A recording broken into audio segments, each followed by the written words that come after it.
सबसे पहले बात करते हैं गृह मंत्री अमित शाह के 2 दिवसीय बिहार के दौरे की। नीतीश कुमार से गठबंधन टूटने के बाद अमित शाह का ये पहला बिहार का दौरा है।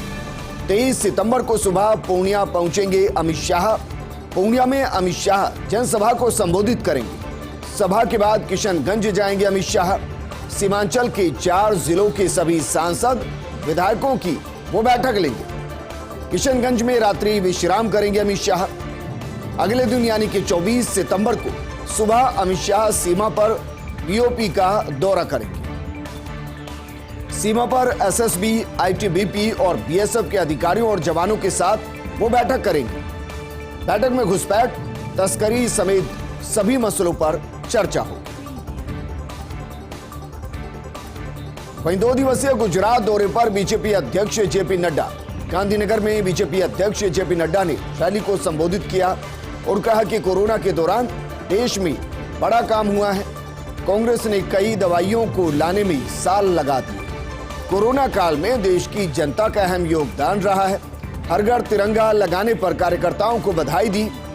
जनता का भरोसा प्रधानमंत्री मोदी पर है।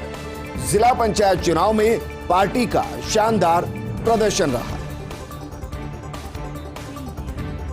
कैप्टन अमरिंदर सिंह बीजेपी में शामिल हो चुके हैं। अमरिंदर के रास्ते पंजाब में जगह बनाना चाहती है बीजेपी। कांग्रेस के खाली हुए स्पेस पर कब्जा करने का प्लान है। अमरिंदर सिंह इसके लिए अब खुलकर बीजेपी का सहयोग करेंगे।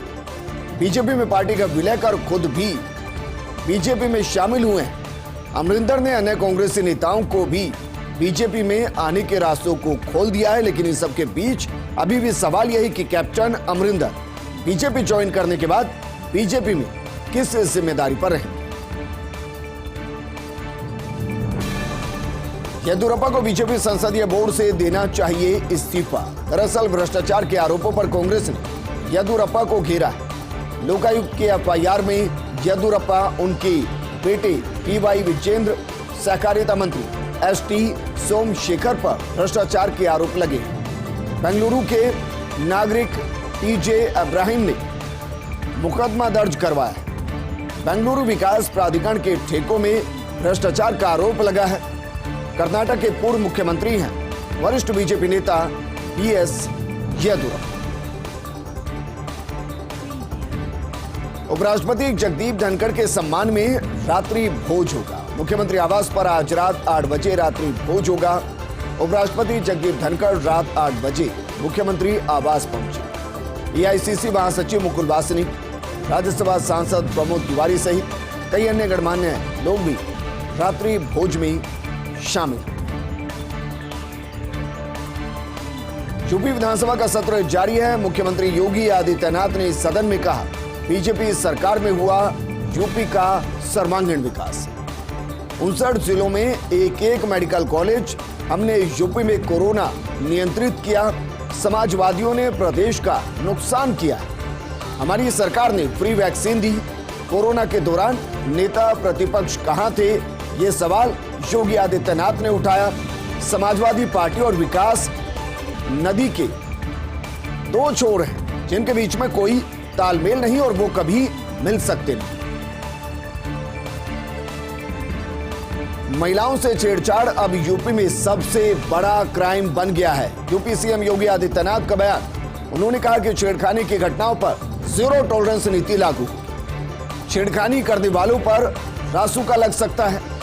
जरूरत पड़ी तो गैंगस्टर एक्ट में भी उनके खिलाफ कार्रवाई होगी। सीएम योगी ने एंटी रोमियो स्क्वाड को सख्त निर्देश दिए। छेड़खानी करने वालों को सीधे जेल भेजने के आदेश दे दिए। 9 दुर्गा, दशहरा, दीपावली के दौरान मजनुओं की अब खैर नहीं। मंदिरों, बाजारों, मेलों और दुर्गा पंडालों पर कड़ी नजर रहेगी। अश्लील वीडियो बनाने और वायरल करने पर सीधे जेल भेज दिया जाएगा। योगी ने कहा, यूपी की एक महिला दुर्गा और सीता के समान है। प्रदेश में अब ना कोई रावण बख्शा जाएगा और ना ही कोई महिषासुर बख्शा जाएगा। कन्याओं के पैर पूजने वाली संस्कृति में महिला मां समान। सवाल यह कि क्या भगवंत मान से बेहद नाराज हैं अरविंद केजरीवाल। पंजाब के मुख्यमंत्री बदलने की सुगबुगाहट शुरू हो गई। पंजाब के शिक्षा मंत्री हरजोत सिंह बैंस को मिल सकता है मौका। आनंदपुर साहिब विधानसभा क्षेत्र से विधायक हैं हरजोत सिंह बैंस। दरअसल पंजाब सीएम भगवंत मान 8 दिवसीय दौरे पर जर्मनी गए थे, लेकिन नशे में धुत मान को फ्रैंकफर्ट एयरपोर्ट पर नियमों का हवाला देकर प्लेन से ही नीचे उतार दिया। हालांकि घटना के बाद सीएम मान तुरंत लौट आए दिल्ली और केजरीवाल के आवास पर पहुंचकर अपनी सफाई पेश की। महाराष्ट्र की 547 ग्राम पंचायतों के चुनाव और इनमें से 416 ग्राम पंचायतों के नतीजे घोषित कर दिए गए। कमाल की बात यह है, इनमें से 125 में बीजेपी ने जीत दर्ज की है, 118 में राकापा और सिर्फ 53 में कांग्रेस को बहुमत मिला है। शिंदे सेना को 28, उद्धव ठाकरे की शिवसेना को महज 20 में बहुमत मिला। प्रदेश बीजेपी अध्यक्ष पवन कुले का 259 में बहुमत का दावा है। इस बार पार्टी के निशान पर नहीं लड़े गए थे चुनाव, इसलिए हार जीत के वास्तविक आंकड़े जुटाना बेहद मुश्किल है। नारायण राणे को मुंबई हाईकोर्ट से झटका लगा है। केंद्रीय मंत्री नारायण राणे के बंगले पर चलेगा बुलडोजर।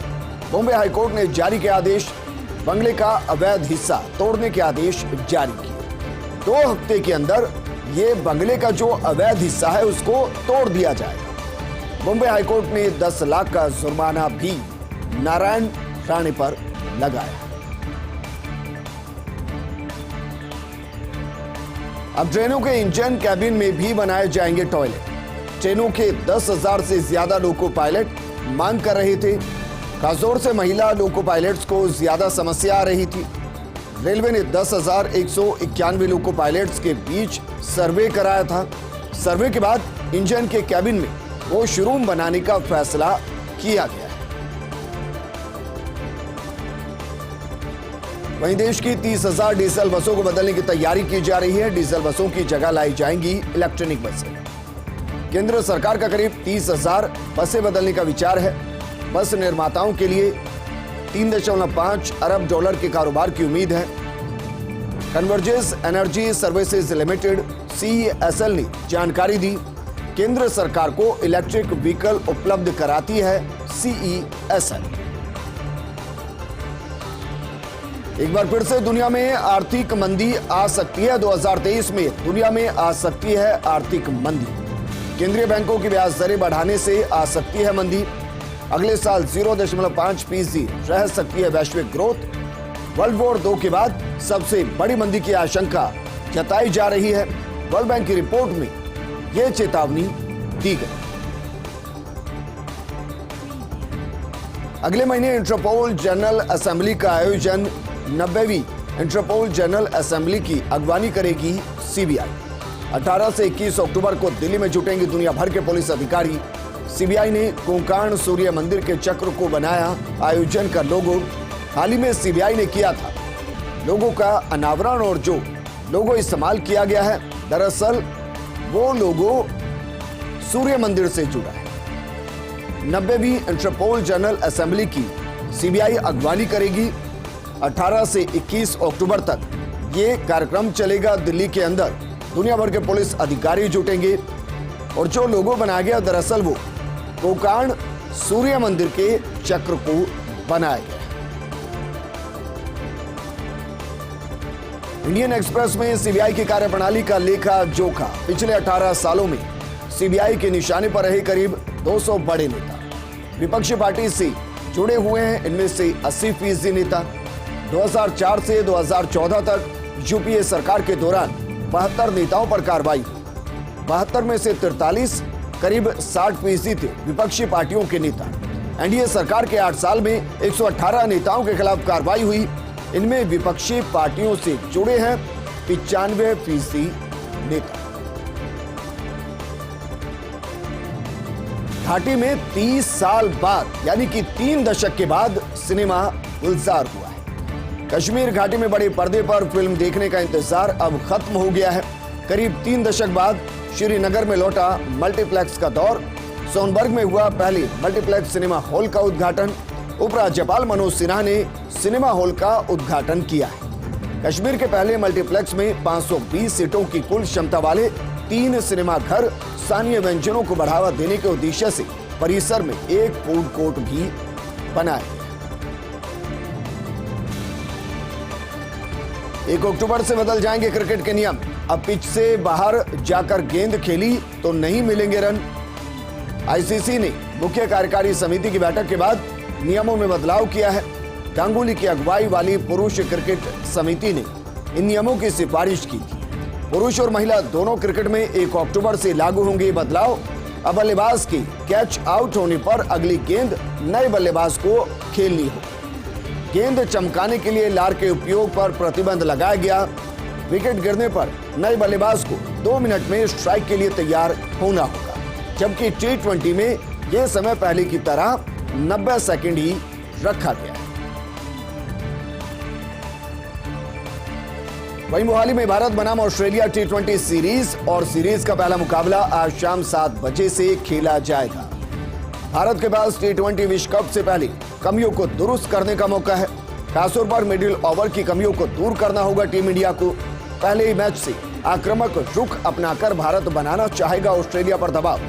T20 में ऑस्ट्रेलिया के खिलाफ प्रदर्शन सुधारना चाहेंगे रोहित शर्मा ने भारत में ऑस्ट्रेलिया के खिलाफ 6 मैचों में बनाए हैं सिर्फ 44 रन। दूसरी तरफ ऑस्ट्रेलिया की मैक्सवेल, टिम डेविड, फिंच और कमिंग्स पर सभी की नजरें रहेंगी। David Warner, Mitchell Starc, Stoinis और मिचेल मार्श को भी इस दौरान आराम दिया गया और इसकी वजह से इंडियन टीम को थोड़ी राहत मिलेगी। लेकिन आज का मुकाबला इसलिए महामुकाबला क्योंकि एक तरफ विश्व विजेता और दूसरी तरफ दुनिया की नंबर 1 टीम, दोनों के बीच मुकाबला। और T20 वर्ल्ड कप से पहले भारत के पास इससे बेहतर विकल्प नहीं हो सकता कि दुनिया की सबसे बेहतरीन टीम के खिलाफ वो अपनी कमियों को सुधारे और बेहतरीन प्रदर्शन करे।